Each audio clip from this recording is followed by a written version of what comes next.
नमस्कार दोस्तों। तो आज हम बात करते हैं एक लेटेस्ट अपडेट के बारे में कि ट्रम्प ने वॉर्न करा अफगानिस्तान को कि हमारा बारगम एयरबेस रिटर्न कर दो। बट ये बारगम बेस एयरबेस है क्या?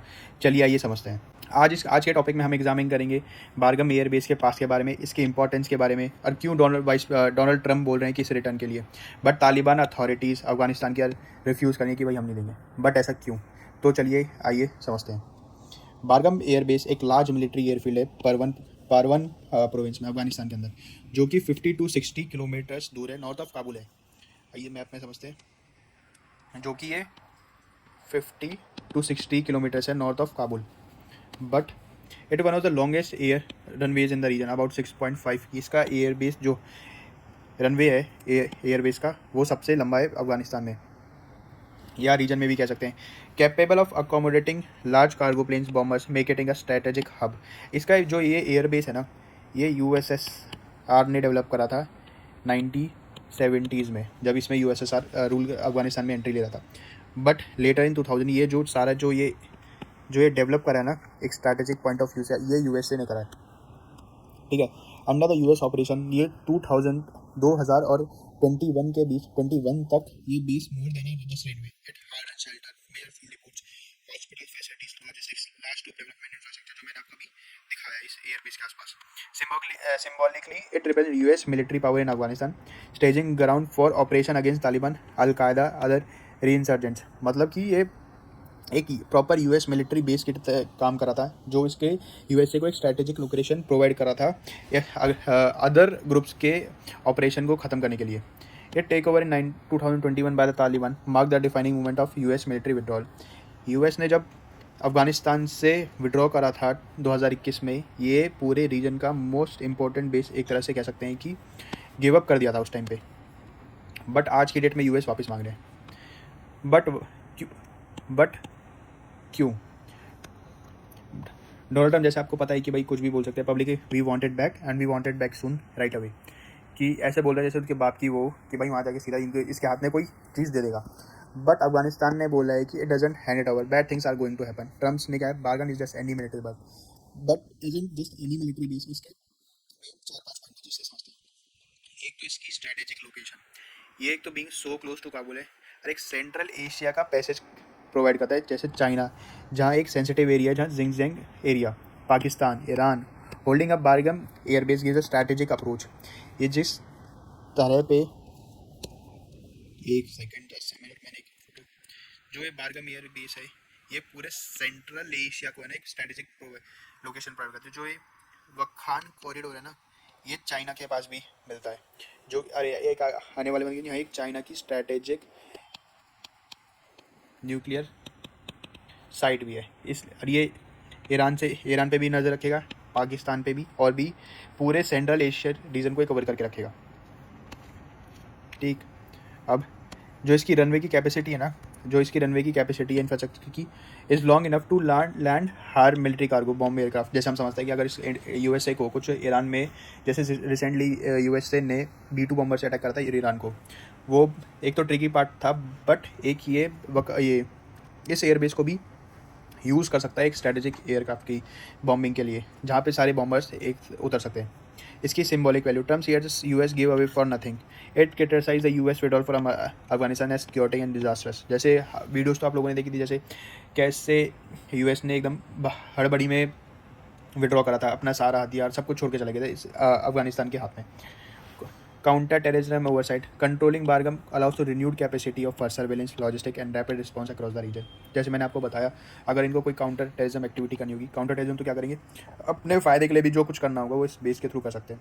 चाइना का factor, term said that the Bagram is 1 hour away from China, make its nuclear weapon, rafting to loop near Xinjiang location. जैसे मैंने आपको बताया अभी पहले, इस 1 सेकेंड 10, ये लूप नूर बेस है, जैसे ये यहाँ है अफगानिस्तान, ये लूप नूर है nuclear site research facility, increase its value having China air.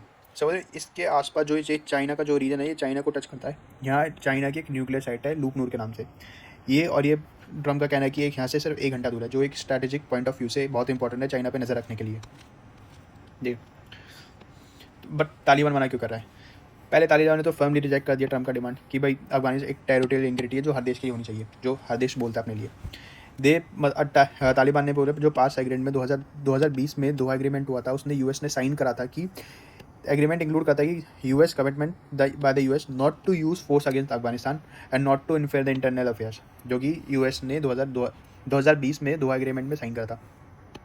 Afghan officials ने बोला है कि Afghan have never accepted the foreign military presence in the land through the history, citing the sovereignty and historical dignity. Even an inch of Afghanistan is not negotiable. अभी देखते हैं, ये तो बोल रहे हैं भाई, अगर अभी रिसेंटली चाहे यूएसए ने अफगानिस्तान के बहुत सारे पैसे ना फ्रीज कर रखे, जब विड्रॉ करा तो अप्रॉक्स 7 to 8 बिलियंस। अब सब जानते हैं कि भाई यूएस इन्फ्लुएंसर, इसकी सीआई कितनी पावरफुल है। ये बहुत तरीके हैं, चलिए आगे मैं समझते हैं कि कुछ वीडियो ज़्यादा लंबी हो जाएगी। Taliban call for realism and rationality for the US, warning against the threat and coercion. They argue that threat of bad things are contrary to the spirit of earlier pacts. इसमें कहना चाहते हैं कि भाई जो तुमने अपने पहले से वो पहले पैक्ट जो साइन कर चुके, उसको तुम अपोजिट को जा रहे हो। जो पहले तुम दे चुके, तुमने बोला है कि कोई इंटरफेरेंस नहीं करेंगे, तो तुम्हारा अब क्या मतलब है दोबारा करने का। अब इसका देखते हैं सेक्शन 4 में legal, strategic and moral tensions. जैसे मैंने पहले बताया 2020 में दोहा एग्रीमेंट में is a center and lay out the US would withdraw and not to use force threaten against Afghanistan sovereignty. If US attempt to reclaim Bagram forced और threat it would violate the agreement. कि भाई ये पहले US तो मना कर चुका, भाई हम तुम्हारे में कोई मतलब नहीं रखा, कोई इंटरफेरेंस नहीं करेंगे, बट अब ये दोबारा इसके अंदर जाएगा तो ये वायलेट करेगा अपने 2020 के एग्रीमेंट को। Strategic risks for US. Taking over the Bargam again would mean the re-engaging in Afghanistan logistically, politically, and militarily. It could reopen the old wounds, provoke resistance, accusation of violating Afghan sovereignty, state, domestic, and international position. मतलब भाई अब US का सब logistically जाएगा, US अकेले एक आदमी तो जाएगा नहीं, वहाँ पूरे ट्रक, आर्मी, मिलिट्री, पॉलिटिकली पूरा, मतलब एक कम से कम $2 से $4 बिलियन का हर साल का खर्चा आएगा यूएस को एयरबेस को मेंटेन करने के लिए। इससे कम भी हो सकता है, बट अप्रोक्स बता दूँ। तालिबान से जब लेजिटिमेसी, तालिबान 2021 से ट्राई कर रहा है पावर को कंसोलिडेट करने के लिए डोमेस्टिकली एंड इंटरनेशनल रिकॉग्निशन पाने के लिए, but give a bargain for being seen yield to US demand could weaken their position internally among their base and regionally. अगर ये यूएस से आगे झुक जाता है तो इसके लिए क्या ना पोजीशन पूरी मेंटेन करना ना एक दूसरी वाली बात होगी। बट ये भी हो सकता है कि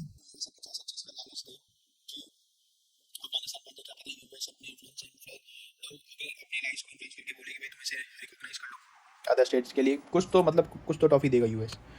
Human rights issue. The U.S. controversial past detention facility allegation for abuse by U.S. forces, prison operations without charge during that war on terror. Any renewed U.S. presence recurs those memories. मतलब अब जैसे normally ये कहीं पे भी आदमी जाती है तो मॉरल ह्यूमन राइट्स की इशू तो आती हैं, बट मेन स्टेक पे क्या है US China rivalry. Trump clearly links Bargam to China nuclear testing loop node. Having base so close to the US give potential strategic leverage. हमें पता है, मैंने आपको पहले बताया कि बस सिर्फ दोनों की दूरी 1 घंटे, अगर कुछ यूएस को कुछ नज़र रखनी होगी तो तभी देगा उड़ कर लेगा। Surveillance capability, rapid response, high end competition in China given China sensitivities, regional की security and counter terrorism. Terror group remain active in Afghanistan surrounding the region. For Washington, controlling at least having an influence in key sites would monitor threat, move supplies and supply logistics. ठीक है, terror groups को remain active. अब जैसे जानते हैं कि भाई terror group पहले से ही एक्टिव है अफगानिस्तान के अंदर, बट अब वाशिंगटन अगर इसमें बोल रहे हैं कि अगर वाशिंगटन पहले से ही कुछ एक्टिव रहेगा तो थ्रेट को मॉनिटर कर सकते हैं, फोर्सेस को जल्दी मूव कर सकते हैं, सप्लाई को भी इजीली मूव कर सकते हैं उस थ्रेट को ख़त्म करने के लिए। ऐसा नहीं है कि अगर यहीं जैसे सपोज करो या अफगानिस्तान अरे इन्हें कुछ ईरान में ऑपरेशन करना है, ये बेसिस तो यूएस के कतर वगैरह में भी है, अब कहने की बात है, बट ये इजीली मूव कर सकते हैं लॉजिस्टिक के लिए अपने थ्रेट को ख़त्म करने के लिए। सामान पास मिलेगा। Implication for US credibility, Trump and it's supporter argues that 2021 में जो विड्रॉल हुआ था ना वो मिस था, मतलब बेकार था सबसे हड़बड़ी में सब कुछ, but reclaiming Bagram could see as reversing redeeming perceive failures for US administration also message giving up strategy position has cost Afghan की sovereignty and regional backlash for Afghanistan give such base would below to an its autonomy. अगर suppose करो ये base है, अगर इस पर कोई आएगा तो सपोज ये इसकी ऑटोनॉमी तो जाएगी, यूएस अपना इन्फ्लुएंस करेगा तो उससे अफगानिस्तान को भी दिक्कत होगी। और सारे जो पाकिस्तान, ईरान, चाइना, रशिया एक इस चीज़ को ना क्लोजली मॉनिटर करेंगे, भाई ये यहाँ चल कर है, एक पूरे रीजन को ये मूव यूएस के डिस्टेबलाइज भी कर सकती है। अरे पहले से डिस्टेबलाइज है तो बस ये है ना, खुद और कुछ फंसाएंगे अपना डंडा ये। अब इसका पॉसिबल आउटकम क्या होगा? डिप्लोमेटिक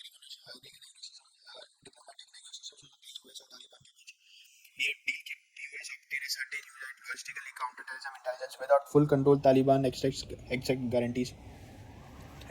दोनों के बीच डिप्लोमेटिक नेगोशिएशन हो सकती है भाई, कुछ तो रेसिप्रोकेट होगा, दोनों के आदान प्रदान होगा दोनों के बीच, तभी अगर ये डील हो सकती है। नहीं, अगर नो डील हो तो एक्सकेलेट टेंशन भी बढ़ सकती है। ट्रम्प तो कुछ भी बोलेगा, Taliban continue rejecting tension increases या पोटेंशियल सैंक्शन, डिप्लोमेटिक प्रेशर डालेगा यूएस, अगर वो नहीं नेगोशिएशन नहीं माने तो सैंक्शन पुट कर देगा, जो इन्हें ज़्यादा फर्क भी नहीं पड़ेगा, जो पहले से भी यूएस इंडिया पे भी कर चुका है। यूनिलेटरल मेजर मतलब जैसे एक तरफा वो करेगा, US try to covert operations, जय पहले भी जैसे पाकिस्तान में ओसामा बिन लादेन को मारने के लिए था, और ईरान में भी ड्रोन स्ट्राइक कर चुका है, मिलिट्री ओवरफ्लाइट्स, ठीक है, जो कि अब जैसे 2020 के एग्रीमेंट में कर रखा है कि यूएस इंटरफेयर नहीं करेगा, इस ट्रीटी को भी वायलेट कर सकता है, और स्टेटस को मेंटेन, और जो जैसे स्टेटस को मेंटेन है, मतलब जो पहले जैसे चल रहा है कि भाई ये एयर बेस अफगानिस्तान को मिल चुका है, तो यूएसए इसमें दखल न करे, अपना फोकस कहीं और शिफ्ट कर ले। ये तीन चार मैंने सिनेरियो बताया, ऐसा कुछ हो सकता है। But what should India watch for other, कैसे इंडिया के ना स्ट्रैटेजिक इंटरेस्ट है अफगानिस्तान में, जो stability, preventing spoil over and counter terrorism और रीजनल कनेक्टिविटी के लिए प्रेफर करेगा। Any withdraw US president Bagram could affect India's calculation access aid diplomatic alignment. कुछ भी अगर अब इंडिया ने ना अफगानिस्तान से ना अपनी सेटलमेंट कर लिया, अब हमें नहीं पता क्या करा है क्या नहीं, बट अगर यूएस की प्रेजेंस दोबारा अफगानिस्तान में आती है तो इंडिया के ना डिप्लोमेटिक अलाइनमेंट एंड ना जो इंडिया ने कैलकुलेशन कर रखी है ना, सब इधर उधर हो जाएगी, इंडिया को दोबारा से स्टार्ट ओवर करना पड़ेगा। पाकिस्तान वॉच करेगा क्योंकि दोनों का बॉर्डर टच है। चाइना यूएस नियर लूप नूर आज हॉस्टाइल्स, it code accelerate its own responsibility. अब चाइना इसके रिस्पॉन्स में कुछ भी कर सकता है, सब अपनी मिलिट्री या अपने जो भी इसका न्यूक्लियर साइट के पास जो सिक्योरिटी बढ़ा सकता है। जो सेंट्रल एशियन कंट्री है ना, उसके अफगानिस्तान रीइंसर्जी या रेफ्यूजी फ्लो भी बढ़ सकता है वापस से दूसरी कंट्रीज़ में, जैसे 2020 में हुआ था। बट जो मेन क्वेश्चन है क्या, if US demands Bagram will it offer massive incentives और एड टू तालिबान, यस ऐसा हो सकता है क्या, जब यूएस बारगम की डिमांड कर रहा है तो ये अफगानिस्तान को मैसिव इंसेंटिव्स दे सकते हैं और एड दे सकते हैं तालिबान को, जैसे कि ये ग्लोबल में रिकॉग्निशन तालिबान को एज गवर्नमेंट रिकॉग्नाइज करवा सकते हैं अपने लाइस के थ्रू, तालिबान के लिए आसान होगा। जो इनके एसेट्स फ्रीज पड़े हैं यूएस अकाउंट्स में, उसको अनफ्रीज कर सकते हैं कि तुम अब पैसा कर सकते हो। But what are the internal reason within Taliban for military presence. अब ये मतलब तालिबान में भी तो सर बटी होंगी कि भाई इसने लाना चाहिए नहीं लाना चाहिए। हाउ विल जो इंटरनेशनल एक्टर हैं जैसे UN, neighbouring country Russia, China इस सिचुएशन को कैसे रिस्पॉन्ड करेंगी। Will Afghan opinion review US involvement will be welcome, fear और असिस्टेड। अब अफगानिस्तान की जो जनता है वो इस यूएस के इन्वॉल्वमेंट को कैसे देखेगी, क्या वेलकम करेगी, इस टेंशन उनके दिमाग में, या इस चीज़ को यूएस से आने जाके रुकेगी। काफ़ी सारी चीज़ें जो देखी जाएगी जब ये यूएस इसमें एंट्री करेगा, जो आने वाले महीनों में पता चलेगा। अगर आपको ये वीडियो अच्छी लगी तो please like share and subscribe. ये भाई मैंने 2-3 वीडियो डालना स्टार्ट करा, जैसे जैसे मेरी वीडियो और आती रहेंगी तो मेरी वीडियो क्वालिटी और जो बोलने का बीच बीच में अटक जाता हूँ ये और सही होता जाएगा। Please like share and subscribe.